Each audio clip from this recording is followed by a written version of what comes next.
Hello mga ka-OFW, magandang umaga. Magandang umaga ulit sa ating lahat. Ingat tayo palagi, saang bansa man tayo naroon. Ayan nga, no?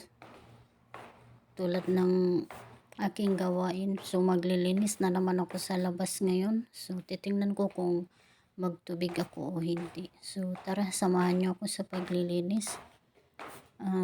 God bless you mga ka-OFW. God bless you everyone. So, ayan. Ito lang ang buhay natin, no? Maaga tayo magising para maglinis sa labas. Ayan. So, hindi muna ako nagkape, no? Mamaya na ako pagkatapos ko maglinis. So, tingnan ko lang kung lilinisin ko ba lahat or sa likuran lang. Kasi parang medyo maalikabok. Ayan.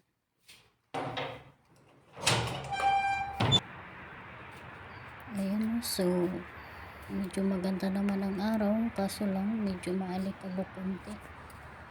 So, kaya tayo'y maglilinis. Maglinis tayo tuwing umaga yan.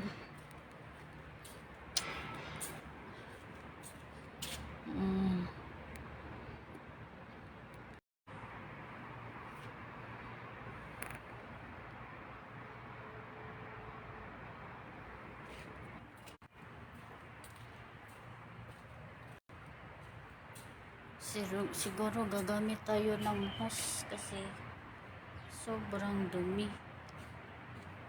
Yan. Gamit tayo ng hose mga ka-OFW.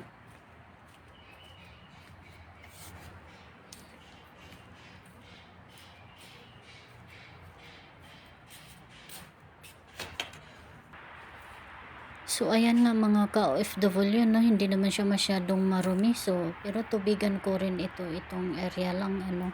Kasi ito ang importante. Harapan ito ng bahay ng boss ko. So, ayan. So, hindi ko na binidyo yung paghuhos ko, ano. Ito lang yung alisin ko yung tubig kasi may, ma-stuck yung tubig. Ayan, no? At saka pag meron niyang bakat, pag medyo matuyo konti, pag may bakat, imamap ko pa siya. Ayan. So, ayan mga ka-OFW, no? Ayan. Sipag-sipag lang tayo, tiis lang tayo. Ayan. So, yan man yung ating obligasyon dito sa ibang bansa. Kundi magsikap at magtiis at magtiyaga. Ayan. So, ayan.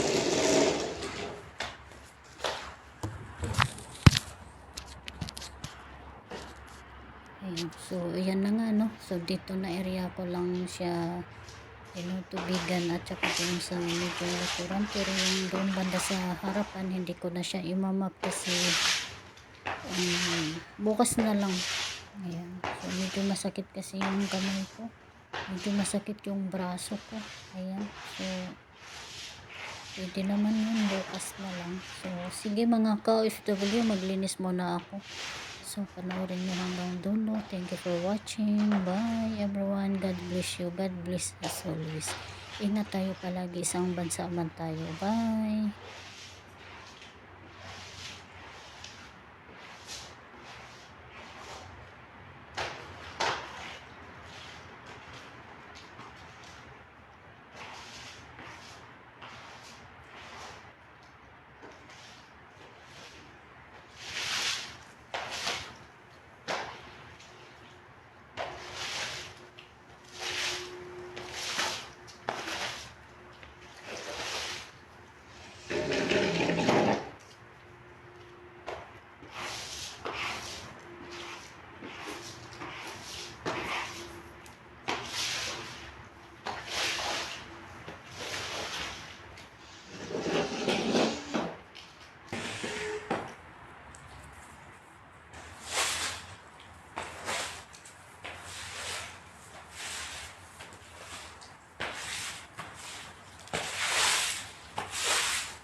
Ayan, tapos na ako dito mga ka-OFW.